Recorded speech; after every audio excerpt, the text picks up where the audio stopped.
नमस्कार, gardening aesthetics के लिए मैं अनीता दिनेश आपका स्वागत करती हूँ। आप में से बहुत सारे लोगों ने मुझसे पूछा था कि हम अपने खराब हो रहे सक्यूलेंट्स को किसी तरह बचा सकते हैं और किन स्थितियों में हम उनको बचा सकते हैं और ऐसा क्या करें जिससे हमारे सक्यूलेंट खराब होने से बच जाएं। आज के वीडियो में मैं उन्हीं बारीकियों पे आपसे बात करूंगी कि किस तरह से और किन किन सक्यूलेंट्स को आप सेव कर सकते हैं, कितने प्रतिशत तक रॉट हो गए सक्यूलेंट सेव हो सकते हैं, कब ऐसी स्थिति होगी कि आपका सक्यूलेंट सेव नहीं हो सकता है। तो चलिए आज इन्हीं तमाम एस्पेक्ट्स पर बात करेंगे और मैं आपको बताऊंगी कि अगर आपका सक्यूलेंट खराब हो रहा है तो आप किस तरह से उसको सेव कर सकते हैं।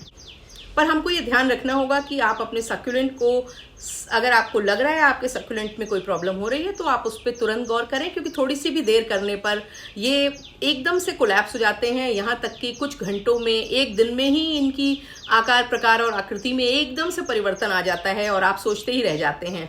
तो चलिए जल्दी से वीडियो को शुरू करेंगे। गौर से देखिएगा, बहुत काम का वीडियो है आपके लिए और आशा है कि आपको पसंद आएगा। तो चलिए देर नहीं करेंगे, जल्दी से वीडियो को शुरू करेंगे। हमारे यहाँ स्पेशली नॉर्थ इंडिया में जैसे ही मार्च का महीना स्टार्ट होता है, हमारे यहाँ जो टेम्परेचर में एकदम से स्टीप राइज होता है और अचानक से 2-4 दिनों के भीतर ही टेम्परेचर बहुत ज़्यादा बढ़ जाता है। और क्योंकि जो सक्यूलेंट, खासकर जो उनकी ऑर्नामेंटल वैरायटीज़ हैं, वो ज़्यादातर ऐसी क्लाइमेट की प्लांट्स हैं जहाँ पर पानी तो कम होता है पर टेम्परेचर उतना ज़्यादा नहीं होता है, तो वो इसके हैबिचुअल नहीं होते हैं। और हमारे यहाँ आपने गौर किया होगा कि सक्यूलेंट ज़्यादातर विंटर के सीज़न में ही अवेलेबल होते हैं नर्सरीज़ पे। इसका मतलब उनका जो बेस्ट सीज़न होता है वो हमारे यहाँ विंटर्स होते हैं। खूबसूरत तो होते ही हैं और जो प्लांट लवर्स होते हैं वो जब एक प्लांट को लेते हैं तो शायद उनके अंदर उसके साथ जो अटैचमेंट होता है वो बिल्कुल वैसा हो जाता है जैसा कि आपका किसी छोटे से बच्चे के संग या फिर पेट के संग होता है। और आपको बहुत ही ख़राब लगता है ये सोच के भी कि आपने बहुत सारी केयर की और उसके बाद भी आप उसको खो देते हैं या खो देंगे या कहीं आप उसे खो न दें।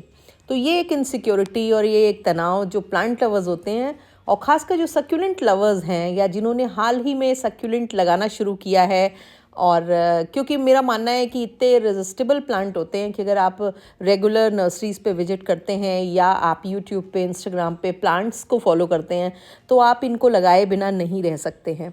पर वही है कि जैसे ही सीज़न चेंज होगा और क्योंकि हमारे यहाँ जो टेम्परेचर है वो एकदम सडनली इंक्रीज़ हो जाता है और ये प्लांट उसमें को एडजस्ट नहीं कर पाते हैं उस टेम्परेचर को, और ये एकदम से डीजनरेशन के मोड में चले जाते हैं।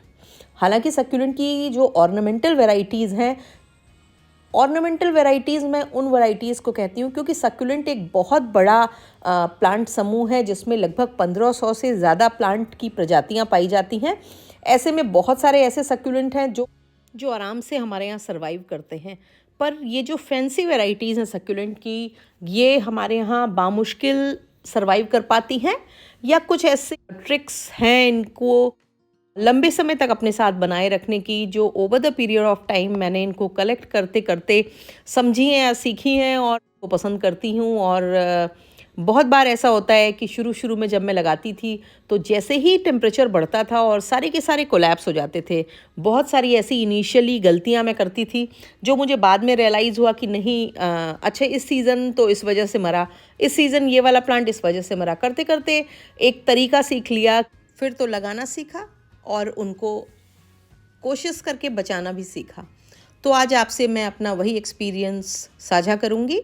जैसे ही हमारे यहाँ टेम्परेचर बढ़ने लगता है और हमारे सक्यूलेंट उतने ज़्यादा गुड लुकिंग नहीं दिखाई देते हैं जैसा कि हमने जब उनको विंटर्स में ख़रीदा था तो वो दिख रहे थे, और इसकी सीधी सी वजह है टेम्परेचर का बढ़ना और हवा में थोड़ी गर्मी आ जाना।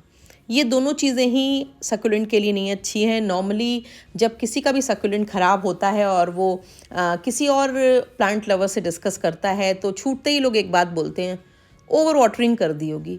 मगर गर्मियों में यकीन मानिए ओवर वाटरिंग सक्यूलेंट के मरने का रीज़न नहीं होता है।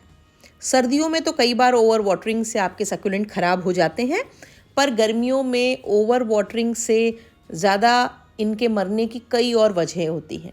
आप इधर बीच गौर भी कर रहे होंगे कि आपके जो ऑर्नामेंटल सक्यूलेंट हैं उनकी जो शक्ल सूरत है उनमें परिवर्तन आ रहा है। अगर उनके लीव्स थे, जो उनका फोलिएज था वो कलरफुल था, तो वो ग्रीन सडनली हो रहा होगा, उसका कलर जा रहा होगा। इसकी जो सबसे बड़ी वजह है वो है टेम्परेचर के बढ़ने की वजह से, और आपने उनका प्लेस चेंज किया होगा, सन से उनका एक्सपोजर कम किया होगा, क्योंकि सन से जब सक्यूलेंट एक्सपोज्ड होते हैं तो वो स्ट्रेस्ड होते हैं, और स्ट्रेस्ड होने के बाद उनमें कलर्स उभर करके आते हैं। और अगर आपने गर्मी में उनको सन से थोड़ा सा डिस्टेंट किया है तो उनके कलर में ग्रीन का बढ़ जाना बहुत ही नेचुरल है।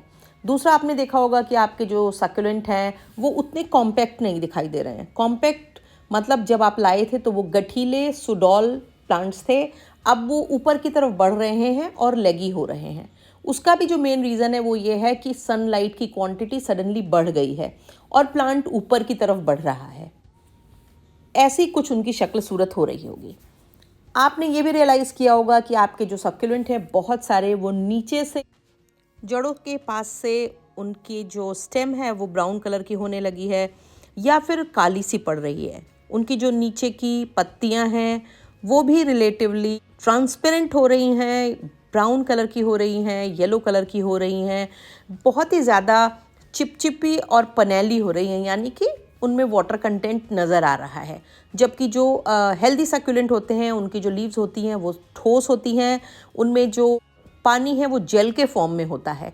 अब आपको ये पत्तियां गीली और चिपचिपी दिख रही हैं।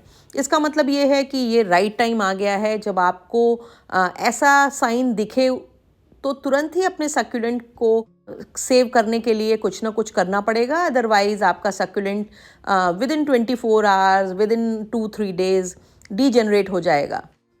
पहली कंडीशन में आप इस प्लांट को, सक्यूलेंट को देखें। इसमें देखिए नीचे की सारी पत्तियां येलो हैं, कुछ ट्रांसपेरेंट हैं, कुछ सूख गई हैं, कुछ गल गई हैं। तो इसकी वजह ओवर वाटरिंग नहीं है, क्योंकि आप देखेंगे सॉइल अगर आप चेक करेंगे तो इसमें बहुत ज़्यादा पानी नहीं है। जितना पानी ज़रूरी है उतना ही पानी है। पर फिर भी ये सक्यूलेंट ऐसा क्यों हो रहा है? ये इसलिए ऐसा हो रहा है क्योंकि टेम्परेचर में जो चेंज आया है उसमें ये एडजस्ट नहीं कर पा रहा है। इसकी अब अपवर्ड ग्रोथ स्टार्ट हो गई है। वैसे भी जितने रॉजेट शेप के सक्यूलेंट होते हैं उनमें जो मदर प्लांट है वो फ्लावरिंग के बाद डीजेनरेशन में चला जाता है ज़्यादातर केसेस में। हमारे यहाँ थोड़ी ज़्यादा तेज प्रक्रिया होती है क्योंकि टेम्परेचर में डिफरेंस तुरंत ही एकदम से काफ़ी शार्प हो जाता है।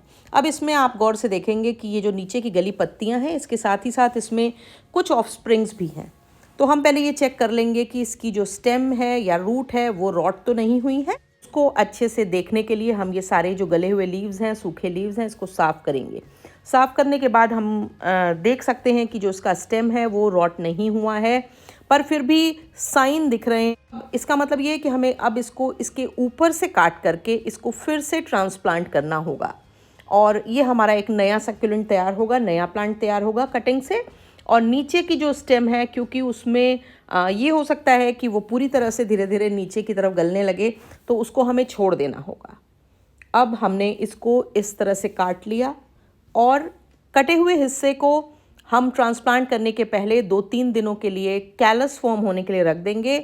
इसका मतलब ये है कि जब आप काटते हैं तो एक जेल लाइक चिपचिपा पदार्थ होता है, उस पदार्थ को सूख जाने पर लगाने के बाद किसी भी तरह के फंगल इन्फेक्शन की, रॉटिंग की समस्या ना के बराबर आने की संभावना होती है। उसके साथ ही हम इसमें से एक ऑफस्प्रिंग को भी निकाल लेंगे, सो दैट कि अगर मान लो रूट में रॉटिंग होने लगे या स्टेम में रॉटिंग होने लगे या कोई फंगल इन्फेक्शन हो रहा हो तो हमारा दूसरा जो एक ऑफस्प्रिंग बच जाए एटलीस्ट, सो दैट हमारे कलेक्शन में ये प्लांट कोशिश करके हम नेक्स्ट सीज़न तक के लिए बचा के रख पाएँ। दोनों को निकालने के बाद कैलस फॉर्म होने के लिए रखा, और कैलस फॉर्म होने के बाद हमने इसको एक अच्छी कैक्टस और सक्यूलेंट सॉइल में ट्रांसप्लांट कर दिया। हमारा जो अगला प्लांट है वो बुरोस टेल है। ये हैंगिंग बास्केट में लगाया जाने वाला एक बेहद ही खूबसूरत सक्यूलेंट की वैरायटी है। ये प्लांट मेरे पास 3 साल से था और काफ़ी हेल्दी और हेल एंड हार्टी सक्यूलेंट था, पर इस साल मैंने शायद इसको एक ऐसी जगह लगाया था जिसके बगल में जो पॉट था उसमें रेगुलर वाटरिंग की धूप होने के बाद ज़रूरत पड़ने लगी। इसकी वजह से थोड़ा सा इसके ऊपर इम्पैक्ट आया और इसमें कुछ साइन जो है वो ओवर वाटरिंग के दिखाई देने लगे। इसलिए मैंने सोचा कि इसके भी मैं कुछ बेबी प्लांट्स तैयार कर लूँ, सो दैट अगर इन केस ये प्लांट पूरी तरह रॉट हो जाए तो मेरे पास ये प्लांट कलेक्शन में बना रहे। सक्यूलेंट्स जो होते हैं वो बड़े अनप्रेडिक्टेबल होते हैं और आप ये नहीं सोच सकते हैं कि अगर आपने एफ़र्ट कर लिया तो इसकी रॉटिंग रुक जाएगी। कई बार ऐसा होता है, बहुत सारे एफ़र्ट के बाद भी वो ख़राब हो जाते हैं। इसलिए मैंने इसको भी निकाल लिया और इसमें भी कैलस फॉर्म होने के बाद इसको भी एक पॉट में ट्रांसप्लांट कर लिया है। मैं कभी भी जब कटिंग्स लगाती हूँ सक्यूलेंट की, तुरंत उस दिन उसमें पानी नहीं डालती हूँ, अगले दिन डालती हूँ, सो दैट कि अगर थोड़ी बहुत कोई फंगस के या कोई डिजेनरेशन के साइंस बचे हों तो मे बी वो एग्रीवेट ना हो पानी की वजह से। केस नंबर 3 में एचेवेरिया की एक वैरायटी है। इसमें आप देखेंगे कि 2 प्लांट, एक मदर प्लांट और एक साइड में इसका एक ऑफस्प्रिंग जो है वो डेवलप हो गया है और दोनों लगभग एक ही साइज़ में नज़र आ रहे हैं, क्योंकि नीचे की जो सारी लीव्स थी वो सूख चुकी थी और उनको मैंने हटा दिया। ये प्लांट की जो कंडीशन है, इसमें 2 चीज़ें हैं। एक तो टेम्परेचर में चेंज हो जाना, दूसरी बात है कि अंडर वाटरिंग का ये केस है। इसमें आप देखिए, इसीलिए जो नीचे की लीव्स हैं वो ड्राई हैं। गर्मी ज़्यादा बढ़ जाने से, हीट ज़्यादा बढ़ जाने से ये लीव्स ड्राई होकर के सूख गई हैं। पर इसका जो स्टेम है वो एकदम हेल्दी है, कोई भी साइन नहीं है इसमें डीजनरेशन के, फंगल इन्फेक्शन के, रूट रॉटिंग के। इसके केस में मैं ये करूँगी कि इसमें से जो ऑफस्प्रिंग है उसको निकाल करके और एक प्लांट को इसमें रहने दूंगी, दूसरे प्लांट की कटिंग निकाल लूँगी और इस प्लांट की कटिंग को भी अलग रख के जब इसमें कैलस फॉर्म हो जाएगा तो फिर मैं इसको एक दूसरे छोटे पॉट में ट्रांसप्लांट कर दूंगी।